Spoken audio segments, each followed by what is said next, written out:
Salut tout le monde, j'espère que vous allez bien les amis. On est parti ce soir, on se retrouve pour un petit débrief de ce huitième de finale retour de Ligue des Champions qui a opposé le Real au RB Leipzig. Et l'objectif est atteint pour les hommes d'Ancelotti, qualification pour les quarts de finale. Bravo aux merengues. On les retrouvera de nouveau au prochain tour donc en Ligue des Champions. Le tirage au sort aura lieu dans une petite semaine maintenant, après la suite des huitièmes de finale. Ça sera pour la semaine prochaine. En tout cas, voilà, l'objectif est atteint. La manière, on repassera. Sincèrement, pour ceux qui ont vu le match, le Real se qualifie par un trou de souris. Si ce soir, Leipzig emmène le Real en prolongation, il me semble que ça serait plutôt logique, parce que les Allemands ont eu encore une fois bon nombre de situations offensivement. Alors, moins de situations franches qu'au match aller, mais s'ils étaient un petit peu plus justes devant le but, je pense que le RB serait allé chercher une prolongation qui, somme toute, aurait été assez logique parce que, sincèrement, ce soir, le RB méritait de s'imposer du côté du Bernabéu. Le Real est passé à côté de son match, comme rarement d'ailleurs. Pour moi, c'est l'un des plus mauvais matchs de la saison, si ce n'est le plus mauvais, et pourtant le Real s'en sort avec ce score de 1 partout. Je pense aussi que c'est assez rare de voir le Real être autant en difficulté au Bernabéu sur un match à élimination directe en Ligue des Champions. C'est tout de même assez rare de voir ce visage du Real. Félicitations au RB qui a posé énormément de soucis aux merengues tout au long de la rencontre. Il n'y a pas grand-chose de positif ce soir du côté du Real. La défense a été cataclysmique, sincèrement. Franchement, si le Loïs Openda ou encore Benjamin Sesko avait été plus efficace, je pense qu'on ne serait peut-être pas en train de parler d'une qualification. Donc laissez-moi en commentaire ce que vous avez pensé de cette rencontre. Mais franchement, le niveau affiché ce soir était très très faible. Pour un match de Ligue des Champions qualificatif, donc pour les quarts de finale, c'était très très faible. Et il est évident, en tout cas pour moi ça saute aux yeux, que si on n'a pas de retour par exemple de Militao défensivement d'ici à quelques semaines, je pense sincèrement que le Real à l'heure actuelle n'a pas les armes pour aller en finale de Ligue des Champions. Là, les adversaires normalement qui vont arriver vont être encore une fois d'un autre calibre que celui du RB, qui pourtant a donné beaucoup de fil à retordre. Si tu ne t'améliores pas défensivement, je pense que tu auras beaucoup de problèmes face à une équipe qui est redoutable offensivement. Le RB a été capable de se créer des situations, mais n'a pas été capable de les conclure. C'est quand même le plus important dans le football. Mais si tu te retrouves avec, je sais pas, un Harry Kane en face, je pense sincèrement que tu aurais pu encaisser beaucoup plus de buts. Donc voilà, c'est vraiment très très surprenant. Le visage affiché par le Real ce soir, qui est passé par un trou de souris tout simplement pour aller chercher cette qualification.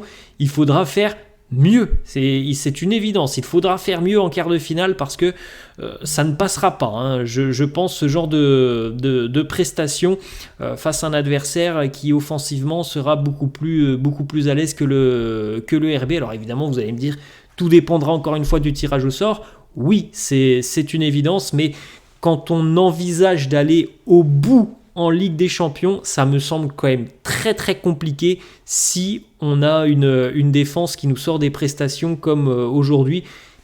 La défense a été en difficulté et globalement il y a eu beaucoup de choses qui ne sont pas allées ce soir du côté du Real, à commencer par la compo de Carlo Ancelotti. C'était pas la bonne idée, ce qu'il a fait, ce qu'il nous a concocté ce soir, c'était pas vraiment une bonne idée, c'était pas vraiment une réussite.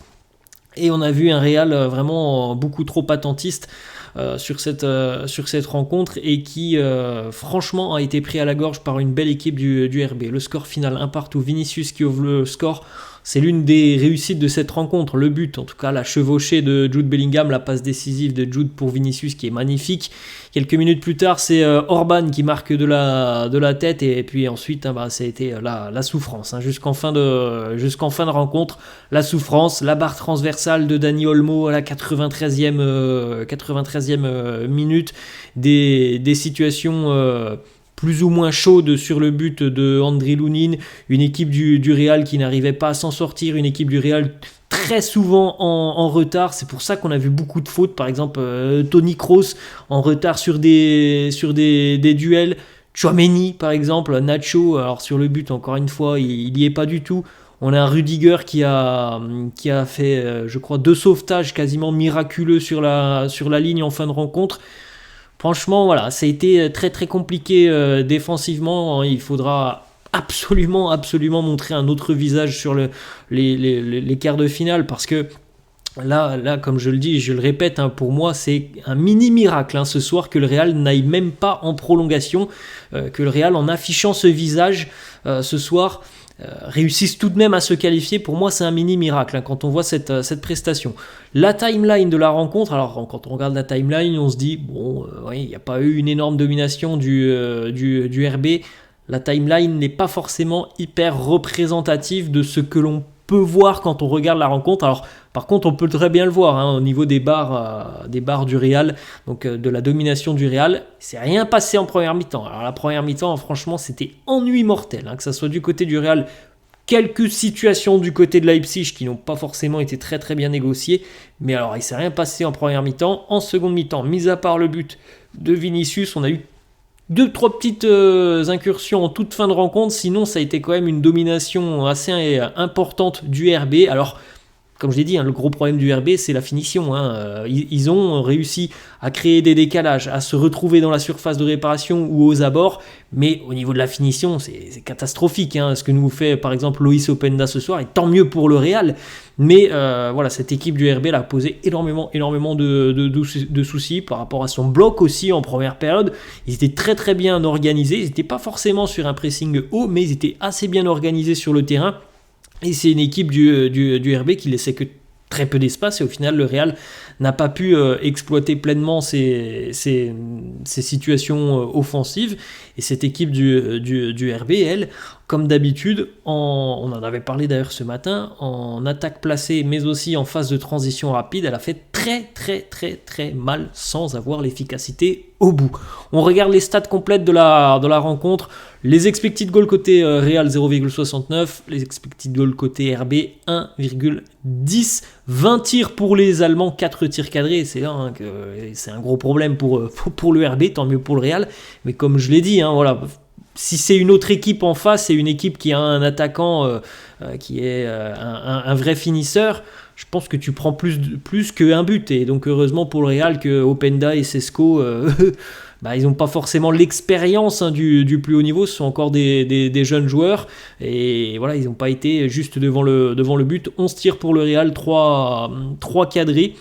Mais cette équipe du RB, franchement, de par son agressivité, son intelligence dans le placement, et puis tout ce qu'elle a organisé aussi pour limiter les relances rapides du Real, elle a quand même posé, je trouve, beaucoup de problèmes. On suivra un petit peu les déclarations d'après-match, mais je pense sincèrement que les joueurs comme Carlo ont tous eu le même ressenti. Le Real ce soir passe par un trou de souris, et sincèrement, depuis quelques années maintenant, j'avais pas vu ce visage du Real être autant en panique en seconde mi-temps. Franchement, moi j'ai vu des séquences, des dégagements, des joueurs qui levaient les bras, des tacles à retardement, une équipe qui n'était absolument pas sûre d'elle, et c'est vraiment très surprenant de voir ça de la part du Real.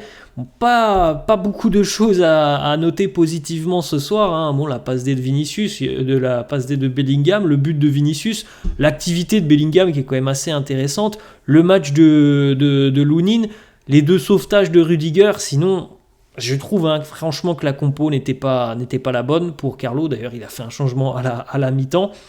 Ça manquait vraiment au milieu de terrain de lien, de compacité au milieu de terrain, de maîtrise aussi au milieu de terrain.